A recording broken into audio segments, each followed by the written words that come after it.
O'rtoqlar, bitta bomba xabar yetkazay. Ta'limga oid zo'r xabar.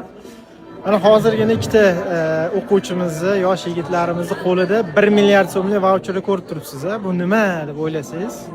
Daler Rahimov va Mirjahon Muhammadov xalqaro fan olimpiadalarida oltin medalni qo'lga kiritgani uchun ularga 1 milliard so'm pul mukofoti berilyapti. O'zi umuman mana bu devorga qarasangiz 210 ta medal ilib qo'yilgan.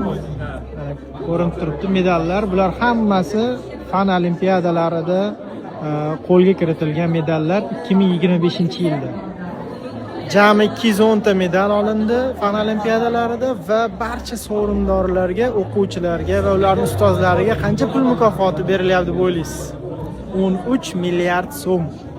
13 milliard so'm bu 1 million 100 ming dollar atrofida bo'ladi. Mana shuncha pul mukofoti berilmoqda. O'tgan yili 3 milliarddan sal oshiqrog'ida, ya'ni 4 karra pul mukofoti oshirildi.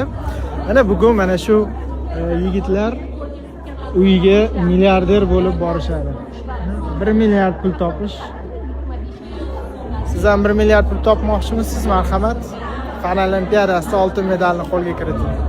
Gaziga bosinglar o'rtoqlar. O'quvchilarga qoyil, omadinglarni bersin.